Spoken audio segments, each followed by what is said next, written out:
گانے سننے والی مسلمان قوم کی ایک جماعت کو قیامت کے نزدیک بندر یا خنزیر بنا دیا جائے گا۔ گانے سننے سے ڈپریشن میں اضافہ ہوتا ہے اور انسان نا امید ہو جاتا ہے۔ گانا سننا اللہ اور اس کے رسول صلی اللہ علیہ وآلہ وسلم کو ناراض کرنے والا کام ہے۔ اعوذ باللہ من الشیطان الرجیم، بسم اللہ الرحمن الرحیم۔ رب اشرح لی صدری ویسر لی امری واحلل عقدۃ من لسانی یفقہوا قولی۔ السلام علیکم، میرا نام معاذ ہے۔ حضرت علامہ عبدالرحمن ابن حوزی رحمۃ اللہ علیہ نے اپنی کتاب ذم الہوا میں نقل فرمایا، ایک شخص کا بیان ہے کہ رات میں نے خواب دیکھا کہ میرے گھر کے قریب جو قبرستان ہے اس کے مردے اپنی اپنی قبروں سے نکل آئے ہیں اور ایک جگہ اکٹھے ہو رہے ہیں، یہاں تک کہ تمام اہل قبور ایک جگہ جمع ہو گئے۔ اس کے بعد انہوں نے گریہ وزاری شروع کر دی اور رو رو کر اللہ پاک کی بارگاہ میں فریاد کرنے لگے، اے اللہ، فلاں عورت جو صبح مر گئی ہے وہ ہمارے قبرستان میں دفن نہ ہو۔ اے اللہ، ہمیں اس بے عمل عورت کو نحوست سے بچا لے۔ خواب دیکھنے والے صاحب کہتے ہیں کہ میں نے ان کی گریہ وزاری سن کر ایک مردے سے پوچھا تم یہ دعا کیوں کر رہے ہو؟ وہ کہنے لگا جو عورت آج فوت ہوئی ہے وہ جہنمی ہے، لہٰذا اگر وہ ہمارے قبرستان میں دفن کر دی گئی تو ہمیں اس کا عذاب دیکھنے کی وجہ سے اذیت ہوگی، اس لیے ہم آہذاری کر رہے ہیں اور اللہ پاک سے گر گرا کر دعا مانگ رہے ہیں کہ وہ عورت ہمارے قبرستان میں دفن نہ ہو۔ چنانچہ میں قبرستان کی طرف جا نکلا اور وہاں دیکھا کہ گورکن ایک قبر کھود چکے ہیں۔ میں نے ان سے پوچھا تم نے یہ قبر کس لیے بنائی ہے؟ وہ کہنے لگے ایک مالدار کی بیوی فوت ہو گئی ہے، اس کے لیے ہم نے یہ قبر بنائی ہے۔ میں نے گورکنوں کو رات والا خواب سنایا تو انہوں نے قبر کو بند کر دیا۔ ابھی تھوڑی ہی دیر گزری تھی کہ کچھ لوگ آئے اور گورکنوں سے پوچھنے لگے کیا قبر تیار ہو گئی؟ گورکنوں نے جواب دیا کہ ہاں، قبر نہیں بنے گی۔ گورکنوں کا جواب سن کر وہ لوگ دوسرے ڈیرے پر چلے گئے تو چونکہ وہاں بھی خواب والی بات پہنچ چکی تھی، اس لیے دوسرے ڈیرے کے گورکنوں نے بھی قبر کھودنے سے انکار کر دیا۔ اب وہ لوگ کسی اور قبرستان میں چلے گئے اور انہوں نے وہاں قبر بنوائی۔ دوسرے قبرستان میں قبر کھودنے کے بعد جنازے کی آمد کا انتظار کیا جانے لگا۔ اتنے میں شور اٹھا کہ جنازہ آ رہا ہے۔ چنانچہ میں بھی اس خاتون کا جنازہ اٹھانے والوں کے ساتھ ملا۔ جنازے کے ساتھ عوام کا بہت رش تھا۔ میں نے جنازے کے پیچھے ایک خوبصورت نوجوان دیکھا تو لوگوں سے اس کے بارے میں پوچھا گیا یہ کون ہے؟ مجھے بتایا گیا کہ یہ اس میت یعنی مرحومہ کا بیٹا ہے۔ اس نوجوان کا باپ بھی اس کے ساتھ تھا اور لوگ ان دونوں باپ بیٹے سے تعزیت کر رہے تھے۔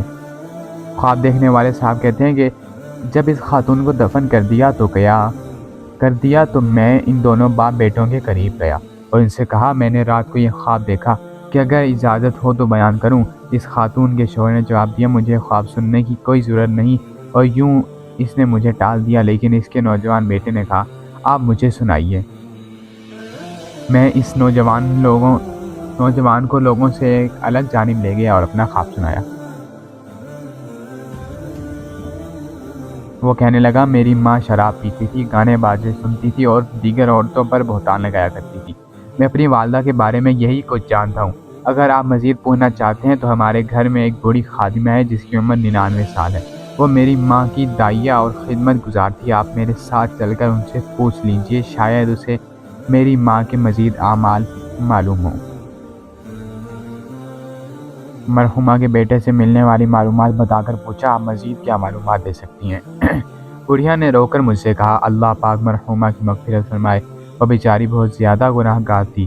اور پھر اس بڑھیا نے مجھے مرنے والی خاتون کے مزید گناہ بیان کیے۔ یہ حیرت انگیز واقعہ ہمارے لیے اپنے اندر بہت کچھ عبرت کا سامان رکھتا ہے۔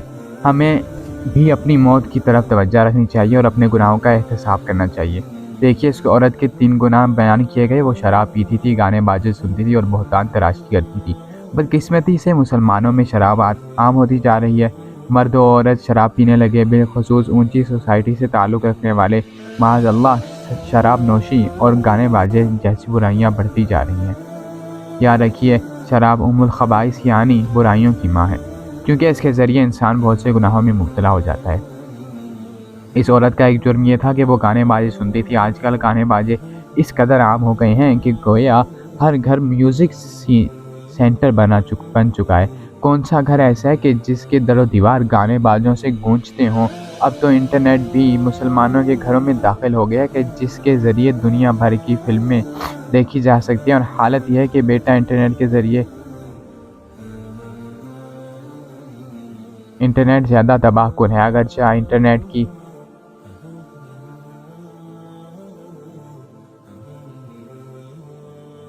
گانے بجانے کی تباہ کاریاں بہت زیادہ ہیں۔ قرآن و حدیث میں ان کی مذمت بیان فرمائی گئی ہے۔ چنانچہ پارہ 21 سورہ لقمان کی آیت نمبر 6 میں اللہ پاک فرماتے ہیں وَمِنَ النَّاسِ مَن يَشْتَرِي لَهْوَ الْحَدِيثِ لِيُضِلَّ عَن سَبِيلِ اللَّهِ بِغَيْرِ عِلْمٍ وَيَتَّخِذَهَا هُزُوًا أُولَٰئِكَ لَهُمْ عَذَابٌ مُّهِینٌ۔ ترجمہ کنز الایمان۔ اور کچھ لوگ کھیل کی بات خریدتے ہیں کہ اللہ کی راہ سے بہکا دیں بے سمجھے، اور اسے دین ہنسی بنانے ان کے لیے ذلت کا عذاب ہے۔ غور فرمائیے، ہم جس پیارے حضرت محمد صلی اللہ علیہ وسلم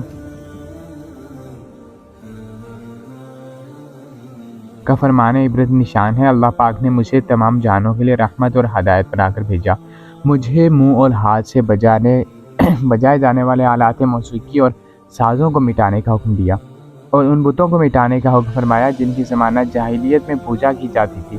میرے رب نے اپنی عزت کی قسم یاد کر کے فرمایا، میرے بندوں میں سے جس نے شراب کا ایک گھونٹ پیا اس کے بدلے جہنم کا کھولتا ہوا پانی پلاؤں گا، خواہ اسے عذاب ہو یا بخشا جائے۔ اور جو شخص کسی بچے کو شراب کا گھونٹ پلائے گا، اس پلانے والے کو بھی کھولتا ہوا پانی پلاؤں گا۔ اور گانے والی عورتوں کی خرید و فروخت اور گانے کی تعلیم و تجارت اور ان کی قیمت حرام ہے۔ اور فرمائیے، جس پیارے آقا مکی مدنی مصطفیٰ صلی اللہ علیہ وآلہ وسلم کی محبت کا دم بھرتے ہیں، ان کو ان کے پیارے اللہ پاک نے آلات موسیقی یعنی ڈھول، طبلے، سارنگیوں اور بانسریوں وغیرہ کو مٹانے کا حکم فرمایا، جبکہ آج کئی مسلمان مرد و عورت ان منحوس آلات کو حرز جان بنائے ہوئے ہیں۔ نبی کریم صلی اللہ علیہ وآلہ وسلم میوزک کے آلات کو مٹانا چاہتے ہیں، مگر ان کے نام لیواؤں نے گلی گلی میں میوزک سینٹر کھول رکھے ہیں، بلکہ آج تو مسلمان کے اکثر گھر میوزک سینٹر بنے ہوئے ہیں۔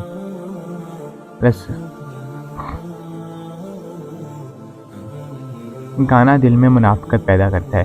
کہ نبی کریم صلی اللہ علیہ وسلم نے فرمایا، گانا دل میں ایسے منافقت پیدا کرتا ہے جیسے پانی کھیتی اگاتا ہے۔ اور گانا سننا ایک اعلیٰ حضرت امام احمد رضا خان فرماتے ہیں، مزہ میر یعنی موسیقی کے آلات کے ساتھ گانا اور اس کا سننا دونوں حرام ہے۔ اسی طرح گانا بجانا بلکہ گانے کی آواز رغبت سے سننا دلی نفاق اس طرح پیدا کرتا ہے جیسے پانی کا سیل بہاؤ گاز کو۔